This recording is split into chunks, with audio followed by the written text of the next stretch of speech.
On this lot, I need to know what was the plan, because it feels like time and time again we're seeing the same issues. It is so easy to play against Liverpool in this moment in time. Play a low block, try to score on the counter-attack, try to score off of a set piece. Any team that's playing against Liverpool Football Club, I would do exactly the same. And that is so scary that opposition managers are rocking up to Anfield now and feeling confident that they'll have the space, that they can do what they want, where Anfield used to be a place that you feared, where we dominated, where we were full of energy, full of passion, desire. And last night, what worried me so much, and I was looking at this again, the same thing I see time and time again this season. We brought in these stars to Liverpool Football Club this summer. And to me, what I see on that football pitch is no plan to get the best out of them. And that's what I'm most concerned with, because we just played at Anfield to Sunderland and we couldn't create clear-cut chances. How is that possible? You have the likes of one of the best strikers in the world last season in Alexander Isak. We brought him in so that he could score goals for us. And here's a damning stat that is not a new stat that we've seen many times this season. Alexander Isak played a total of 86 minutes last night at Anfield. He had a total of 14 touches. 2 touches in the opposition box. 0 shots on target. And I'm not putting any of the blame on that on Alexander Isak. Why? Because we do not create chances for him. We do not. And that's what you have to do when you have a star striker. And listen, going into halftime, it wasn't the end of the world in terms of at least we didn't concede first. At least we could go into the second half showing something different. Mohamed Salah came on, but here's where I personally lost it in terms of how we set up tactically. We, instead of having Wirtz still in the middle where he was actually getting involved in the play, Slot put Wirtz all the way out wide on the left wing, and Mohamed Salah came on. He was all the way out wide on the right wing. They were both so isolated. How many times in that second half did we pass it towards the right-hand side towards Mohamed Salah trying to get involved in the game? And he either did 2 things. 1, he would pass it back to Joe Gomez, and then we would pass it back to the defense. Or 2, he would cross it into the box, and it would just either go to the keeper or one of the Sunderland defenders could just head it out. And it was incredibly easy for those Sunderland defenders to deal with it early, because we only had Isak in the box in those moments. And like I said, he had 2 touches anyways in the box the entire game, which is just wild to me. But like I said, I just don't understand that game plan. We knew they were going to play a low block. And what do we do with our 2 players who can really hurt them in the box? For example, in that second half, Flo was the one shining. We decided to leave him isolated out wide instead of in the dangerous areas. And by the way, no surprise, the goal, whether it was an own goal or not, it was still the equalizer, came in the box in those dangerous scenarios. Of course it did. That's no surprise. But what I just can't understand is having these quality players who can really hurt you in the box and leaving them isolated out wide with no one to find. It was just sideways passing with no plan. And listen, I'm not tactical breakdowns is not my specialty, but it's so easy to see that we could have played for another 300 minutes with that game plan and we wouldn't have scored against Sunderland. It was just so easy for them.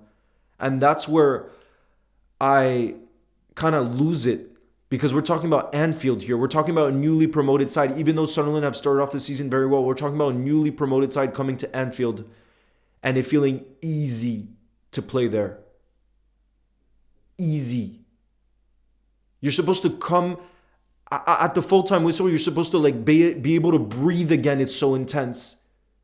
And that's just not been the case. And I just don't know what it'll take to see real change, because it can't go on like this. It cannot go on like this where we have this much quality on the football pitch, but we just don't see it. And like I said, for me, tactically, I don't have master classes or PhD in tactics. This is not my specialty, but I can so clearly see that there's major issues going on where you have this world-class ability and you're not getting the best out of any of it because of the way that we're set up on that pitch. It would take a miracle. And he even said post-match, when you play against a low block sides like that, the only way to score is either off a set piece or a moment of brilliance, right? And And us scoring from a set piece seemed unlikely, let's just be real, especially with how dominant Sunderland are aerially. So if you're saying a moment of brilliance, again, it comes back to it for me where it's like, what was Slot thinking? If it's a moment of brilliance that it'll take to unlock that Sunderland defense, then why are you leaving your brilliant players so isolated? And why are you leaving them in the areas where you can't hurt them? I cannot understand it. I really can't understand it. And this is where I'm really concerned, because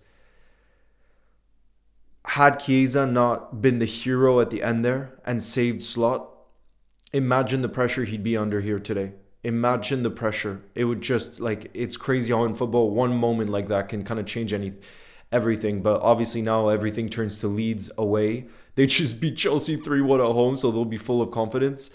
If we lose there, it's going to be big trouble for Arne Slot, because like I said, for me, what I'm most concerned by is seeing the same things over and over again. And for me, that's when you start to talk about what's Liverpool's identity right now. I don't really see it.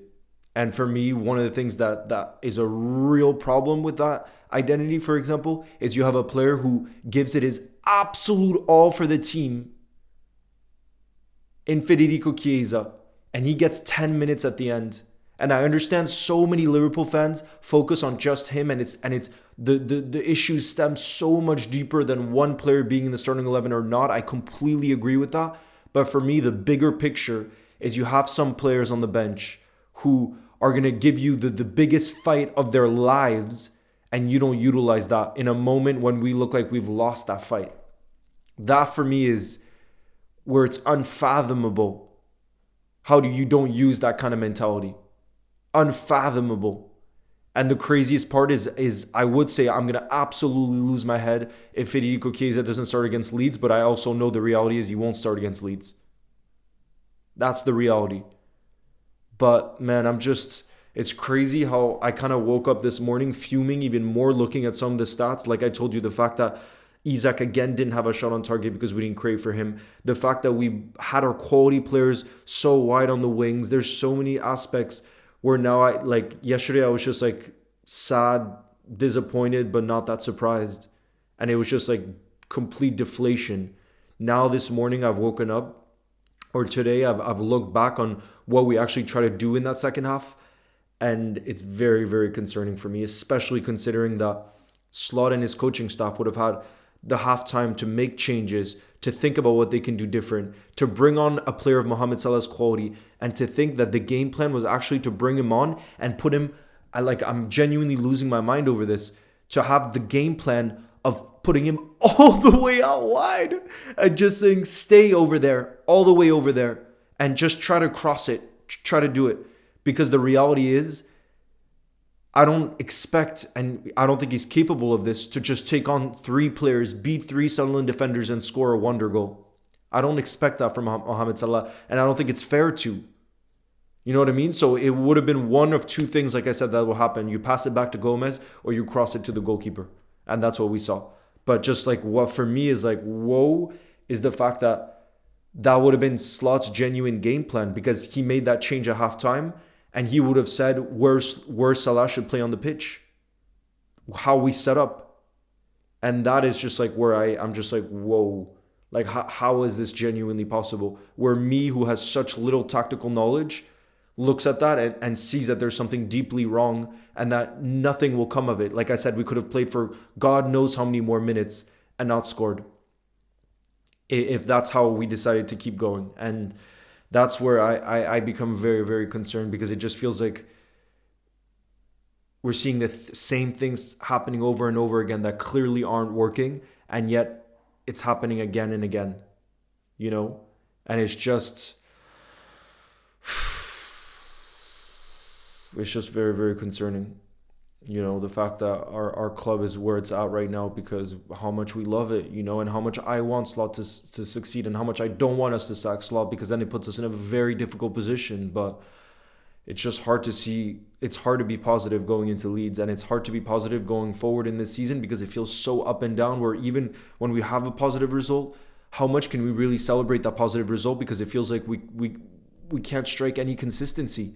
How can we be confident that in the next game we show the same kind of performance, And it's just incredibly frustrating. And me, who always wants to be positive, I don't know kind of what outlook to have here in terms of looking at the next game or looking at, this month of December where we're going to have so many games coming up and be positive about it all. But let me know what you guys think. If you have the same frustrations that I do, or if you think I'm overreacting and that we'll beat Leeds and that, that things could have gone differently, let me know what you think. And if you're also kind of losing it today, looking back on that game. But anyways, guys, as always, thank you for your support. We will go again. You'll never walk alone. And I'll see you in the next one.